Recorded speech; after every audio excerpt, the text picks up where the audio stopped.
Menggelar serangkaian sidang untuk mendengarkan gugatan, pemeriksaan saksi dan ahli hingga juga memanggil 4 menteri. Besok Mahkamah Konstitusi ini akan menggelar sidang pembacaan putusan sengketa hasil Pilpres 2024. Langsung dari studio Kompas TV di Mahkamah Konstitusi, kita akan bahas hal ini, saudara. Bersama saya sudah hadir ahli hukum tata negara Fitra Arsil dan juga Direktur Eksekutif Lingkar Madani Ray Rangkuti. Terima kasih Prof. Arsil, terima kasih juga Bung Ray sudah bersama Kompas Petang hari ini. Kita langsung dari Mahkamah Konstitusi.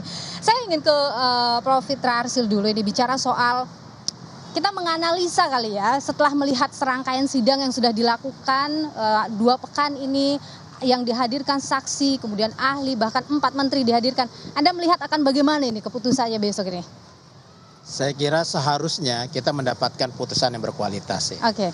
Karena perdebatan yang sudah terjadi bukan hanya di persidangan tapi di media ini sudah semakin berkualitas dan publik ya, tadi ya ada diberitakan juga ya, publik itu tidak ada seorang sebesar ini perhatian publik terhadap persidangan Mahkamah Konstitusi. Jadi bahkan publiknya ini bukan kita seperti misalnya pilpres yang lalu itu publik itu dalam pengertian head to head para pendukung. Kalau ini orang-orang yang sebenarnya secara langsung bukan konstituen atau pendukung dari calon-calon ini kan, para kandidat, tapi punya perhatian besar terhadap apa yang terjadi di Mahkamah Konstitusi. Saya kira seharusnya Mahkamah nanti harus bikin keputusan yang bisa menjawab kekhawatiran publik ini ya tentang memenuhi rasa keadilan masyarakat lah kira-kira gitu ya. Jadi jangan bikin putusan yang kemudian orang menganggap wah buat apa berperkara di Mahkamah Konstitusi karena kita tidak mendapatkan jawaban dari keinginan terhadap para pencari keadilan itu. Gitu ya. Anda melihat sidang yang kali ini, sidang sengketa Pilpres kali ini berbeda dari sidang-sidang sengketa Pilpres sebelumnya? Saya kira berbeda. Ya, yang paling menonjol menurut Anda? Ya misalnya ya, kalau saya pernah bicarakan ya, waktu dulu itu kita bicara soal hasil itu soal jumlah suara. Maka persidangan itu adalah pembuktian soal jumlah suara. Ya, lalu Mahkamah sendiri berkembang pemahamannya yang menganggap bahwa yang disebut hasil itu bukan hanya jumlah suara setelah pemungutan suara, tapi juga yang termasuk hasil itu termasuk di dalamnya electoral proses, kalau terjadi di pelanggaran di electoral proses yang bisa ditaksir pengaruhnya pada jumlah suara. Ya, tapi yang sekarang ini berbeda lagi. Dia bukan jumlah suara yang diadili ya kemarin itu, bukan jumlah suara, bukan juga di electoral proses, juga sulit ditaksir pada hasil pengaruhnya, tapi memang didalilkan punya motif ingin berpengaruh pada hasil. Nah, jadi dia beyond electoral proses lah gitu ya, seperti bansos, penjabat, kepala daerah. Jadi ini lebih pelik menurut Anda? Lebih pelik. Nah, oleh karena itu maka kita tidak melihat misalnya pembuktian-pembuktian yang orang mendatangkan form C1 itu enggak, itu bukan pembuktian itu yang dilakukan, tapi adalah policy. Dan menariknya apa yang didalilkan ini kemudian diakomodasi oleh Mahkamah gitu dengan memanggil menteri. Ya, itu artinya kan seperti memberikan titik terang bahwa memang kita nggak akan, sudah selesailah urusan pembuktian itu, bahwa yang kita persoalkan hanya soal kuantitatif. Ya, menurut saya ini bagus emang, dan ini saya bilang ini konsisten juga dengan pendapat-pendapat Mahkamah sebelumnya dalam pengadilan-pengadilan peradilan sengketa pilkada misalnya, itu juga biasa terjadi. Saya ingin ke Bung Ray. Bung Ray, di tengah situasi sidang yang bergulir di Mahkamah Konstitusi, pergolakan politik juga jalan itu di situ. Anda membaca itu bagaimana itu? Ya, pergolakan ada 2 ya. Pertama tentu saja implikasi dari sidang-sidang ini. Tapi pada saat bersamaan juga apa istilahnya itu ya, carut marut diantara para politisi sendiri gitu. Carut marut. Kalau yang berkaitan dengan sidang-sidang ini, saya kira justru pergolakannya nggak sebesar yang sebelum-sebelumnya kan. Kalau sebelum-sebelumnya misalnya 2019 yang lalu itu kan sampai demo di mana-mana gitu ya dan sebagainya. Sekarang tidak. Justru karena itulah menariknya sidang MK kali ini, karena tadi Bung Fitra udah mengatakan bahwa jauh lebih berkualitas nih, gitu. Karena lebih banyak argumen dikeluarkan, lebih banyak pendapat dikeluarkan, dan agak jauh dari hiruk pikuk yang bersifat massa, gitu. Ya syukurlah kemarin kalau kemudian Pak Prabowo mengatakan jangan turun deh masa saya, gitu. Itu kan kalaupun itu terjadi itu juga agak aneh, karena sepanjang yang kita ketahui misalnya 2014 yang lalu ketika Pak Jokowi menang, ya kan, yang demo itu cuma Pak Prabowo loh masanya, gitu. Ini berbanding Pak Jokowi nggak demo kan. Iya, gitu. betul. Nah 2019 juga begitu. Ketika sengketa Pak Prabowo, yang turun masanya itu Pak Prabowo, masanya Pak Jokowi nggak turun. Kan? Makanya kalau katanya masa Pak Prabowo turun juga pada sengketa yang sekarang ini tabiat baru lagi nih, gitu ya.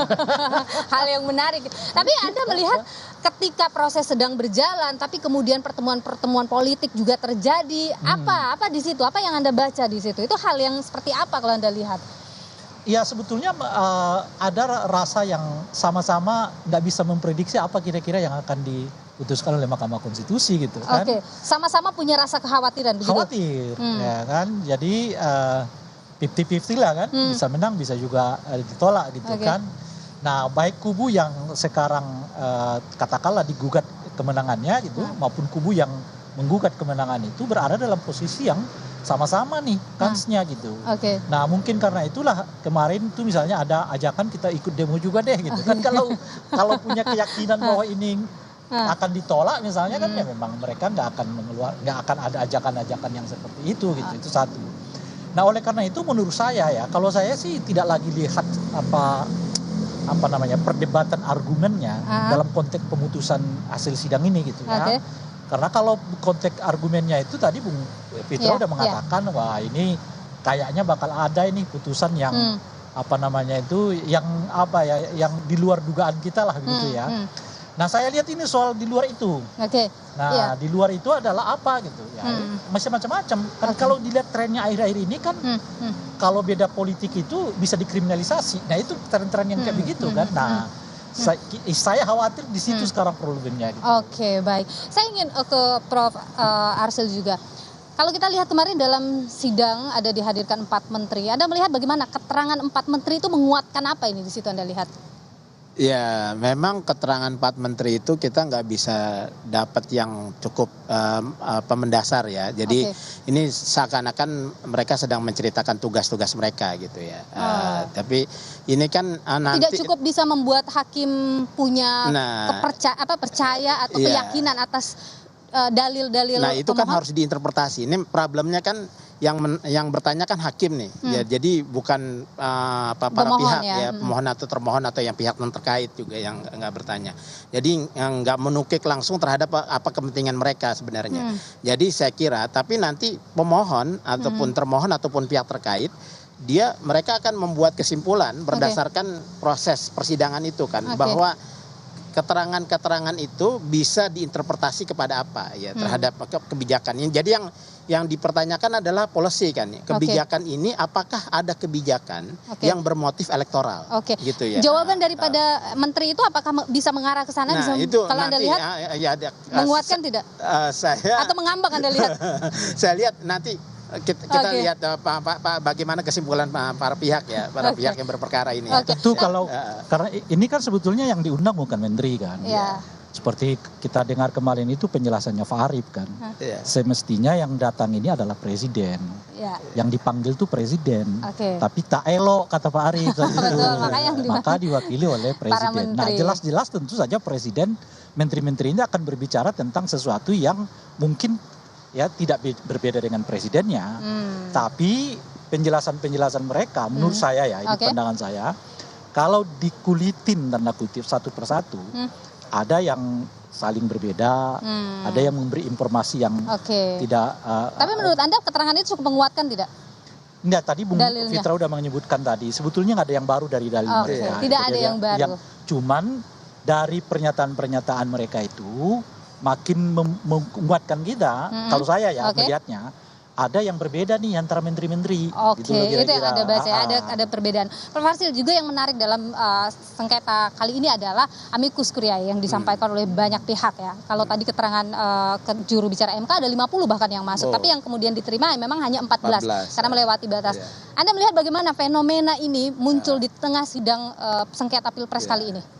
Ya, amicus curiae itu memang bukan alat bukti ya. Jadi memang dia nggak menentukan apa signifikan gitu. Tapi ini pertama saya melihatnya ya. Pertama adalah perhatian publik terhadap kasus ini. Ini sangat tinggi dan publiknya adalah kalangan intelektual, bukan massa nih. Jadi kita bukan bicara orang yang datang dengan tanpa gagasan. Ya, ini datang dengan gagasan. Itu artinya apa itu kalau Anda lihat? Artinya orang-orang yang sebenarnya mendukung atau tidak mendukung atau perhatian bukan karena emosi tapi rasionalitasnya yang dia bawa gitu. Dia bawa argumen, bawa rasionalitas. Ini artinya ini sebenarnya kita harus anggap sebagai kemajuan bahwa bagi demokratisasi ini bagus. Jadi ada orang pihak-pihak atau kelompok masyarakat perhatian terhadap apa yang menjadi keputusan Mahkamah Konstitusi. Biasanya hakim akan seperti apa melihat? Memang hakim ini sangat bergantung kepada hakimnya ya. Tapi hakim nggak boleh sama sekali untuk tidak melihat ini. Jadi ini kan dasarnya adalah nilai-nilai yang hidup di masyarakat itu, nilai keadilan hidup masyarakat itu harus diakomodasi. Nah, jadi dia untuk menambah argumentasi. Ya, jadi karena putusan mahkamah itu kan dia rasionalitasnya harus tinggi, dia harus memilih argumentasi. Nah, para pihak ini, para profesor, para guru besar, para akademisi, kelompok masyarakat lainnya dibawa argumentasi itu. Baik. Ya. Saya tanya, singkat saja karena kita harus jeda. Saya tanya, justru saya mau tanya Mbak Nilut. Ini pertanyaannya. Tadi waktu dengan juru bicara MK itu ditanyakan nggak yang 14 ini apakah dalam posisi menguatkan argumen 0103 atau sebaliknya? Sayangnya tidak dibuka oleh dia apa isinya ya, seperti apa dan siapa yang mengirimkan itu tidak dibuka. Tapi pertanyaan begini, yang kemudian jadi pertanyaan publik sekarang adalah keputusan nanti yang dihasilkan oleh Mahkamah Konstitusi, akankah itu legitimate, kemudian tidak akan menimbulkan pertanyaan lagi bagi publik, tidak akan menimbulkan kekisruhan. Terus kemudian ketidakhadiran Anwar Usman dalam sidang sengketa Pilpres ini, apakah itu cukup membuat kita atau masyarakat percaya diri hasilnya nanti benar-benar akan memenuhi unsur keadilan tadi? Kita akan bahas ini setelah jeda berikut ini. Kami akan kembali saudara di Kompas Petang.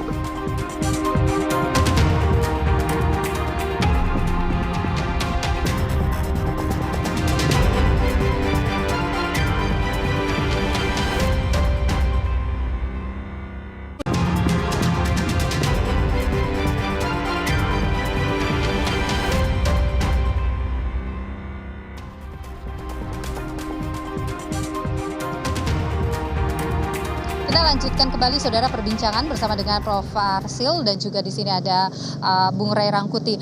Yang sebenarnya begini, MK ini jadi sorotan publik luar biasa karena sebelumnya ada kasus terkait dengan Anwar Usman. Itu yang membuat publik benar-benar menyorot MK gitu dalam sidang kali ini. Anda melihat bagaimana ini hakim MK harus ini kan mempertaruhkan ya marwah MK dalam putusannya besok. Anda melihat bagaimana soal itu?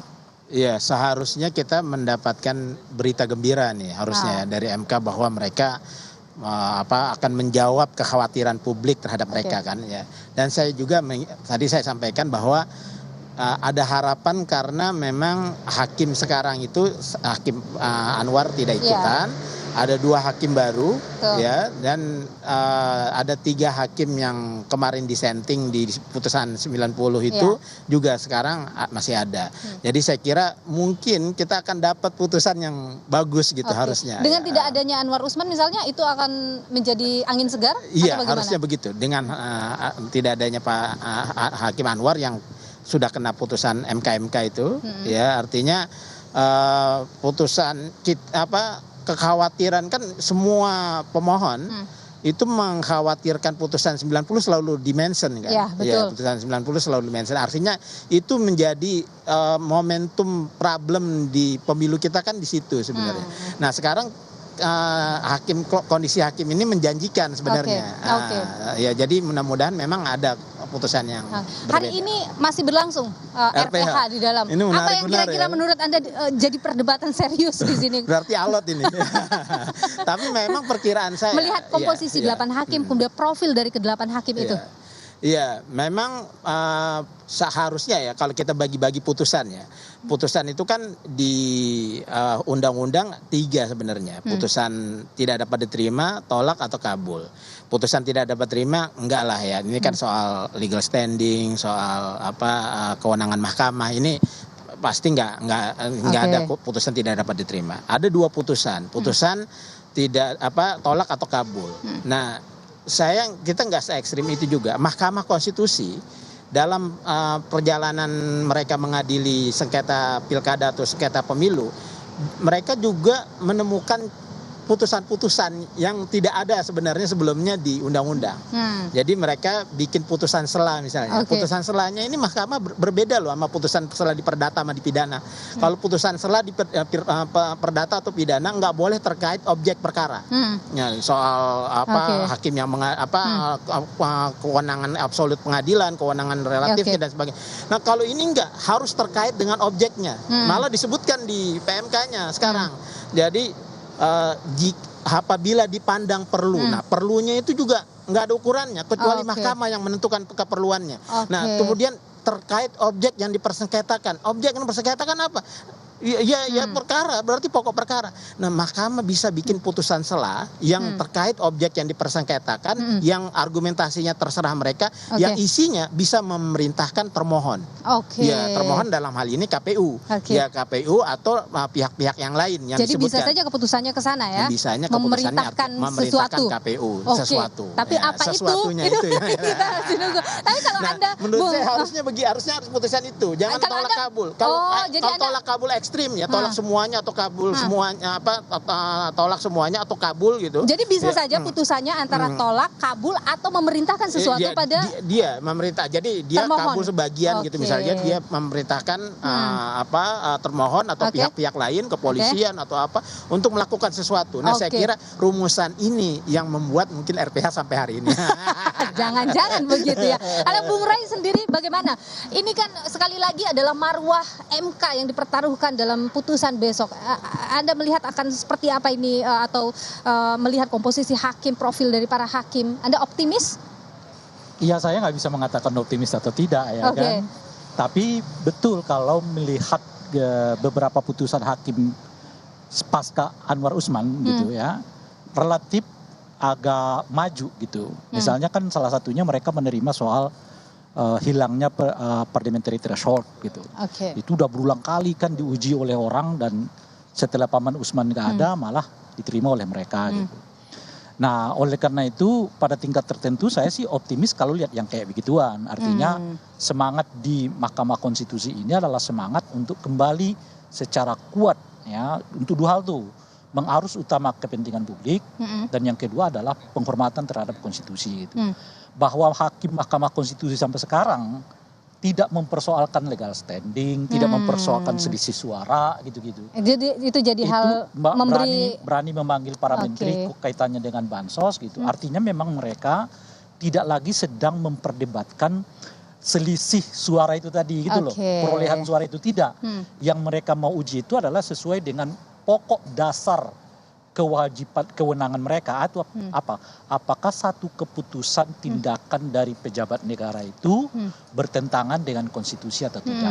Dalam hal ini pemilu kan? Apakah pemilu yang dilaksanakan oleh kita itu berkesesuaian dengan konstitusi atau tidak? Khususnya di poin jujur dan adil. Apakah bansos misalnya yang dibagikan dalam kurun waktu 3 bulan terakhir ini itu bisa disebut adil dalam pemilu? Apakah misalnya pengerahan-pengerahan entah itu aparat, entah itu kepolisian, ya, ASN yang diduga tentu itu adil terhadap memenuhi prinsip adil atau tidak dalam pemilu gitu. Nah, kalau para hakim betul-betul menuju ke arah sana gitu ya, melihat persoalan-persoalan yang seperti ini bukan hanya ancaman terhadap kualitas pemilu yang demokratik, tapi juga ya punya potensi bertentangan dengan prinsip pelaksanaan pemilu yang jujur dan adil, ya mungkin saya berada dalam posisi saya mungkin akan mendapatkan satu kabar yang cukup kuat dari putusan MK dalam dua konteks itu. Pertama adalah memastikan semua pelaksanaan pemilu kita itu dengan kualitas demokratik yang baik, karena di depan kita ada pilkada. Ya, betul. Ya, jadi jangan sampai kemudian kalau misalnya hakim membuat putusan bahwa problem-problem yang disebutkan ini tidak berdampak terhadap prinsip-prinsip pelaksanaan pemilu gitu, saya khawatir model yang sama akan terjadi di Pilkada 2024 gitu ya, di mana orang berlomba-lomba meraih suara setinggi-tingginya dengan cara apapun, karena mereka akan melihat ini jadi jurisprudensi memang ya putusan ini. Mereka akan melihat bahwa ya yang penting itu suaranya tinggi lah gitu loh kira-kira. Tapi Bung Rey begini, kalau kita bicara soal putusan sidang besok, bagaimana publik harus menyikapi, bagaimana para politisi atau mereka yang bersengketa menyikapi hasil putusan besok itu menurut Anda yang paling baik? Ya tentu yang bisa dilakukan entah mengabulkan atau tidak oleh MK ya menerimanya. Tentu saja akan ada kecewa, tapi kita nggak punya mekanisme yang lain kecuali menerima hasil itu gitu ya. Akan ada riak, ya komentar yang pedas macam-macam, is okay gitu ya, selama itu di media, di perbincangan, di wacana, is okay. Semoga gitu. Tidak ada hal-hal yang kemudian sampai ke otak fisik dan lain sebagainya ya, dengan itu yang tentu kita tidak harapkan. Kita tidak harapkan karena kali lagi ya, kita harus katakan pada penilaian saya ya, ini penilaian saya. Inilah sengketa pilpres yang menurut saya paling berkualitas. Sepanjang yang kita lakukan ya. Ini yang paling berkualitas. 2009 sampai dengan 2014, 2019. Sengketa ini menurut saya yang paling mencerdaskan tanda kutip ya. Baik. Gitu. Prof, kalau Anda melihat sebenarnya biasanya dalam sidang seperti ini, apalagi dalam sidang ini apa yang paling bikin dissenting ini antara para hakim? Ya, kalau saya lihat ini sih potensi dissentingnya sih tetap tinggi ya. Jadi karena yang diinterpretasi tuh nggak sederhana. Kalau soal angka-angka itu kan sederhana aja, perhitungan mana yang benar, maka orang kemungkinan dissenting lebih kecil. Nah, maka kalau ini kan ada konten opini di situ. Nah, jadi seperti juga persidangan PUU, pengujian undang-undang, ada pihak-pihak yang dissenting. Nah, kalau yang di sini kemungkinan dissentingnya juga menjadi lebih tinggi. Baik. Kita akan tunggu besok ini beberapa jam menuju pembacaan sidang putusan. Ini besok rencananya jam 9. Dan akan live juga di Kompas TV. Masyarakat juga bisa menonton langsung melalui live streaming. Terima kasih Prof. Fitrahsil. Terima kasih juga Bung Rey Rangkuti. Sekali lagi, kalau ini adalah sidang yang paling berkualitas, kita tentu nantikan hasilnya juga putusan yang berkualitas. Terima kasih Bapak-Bapak.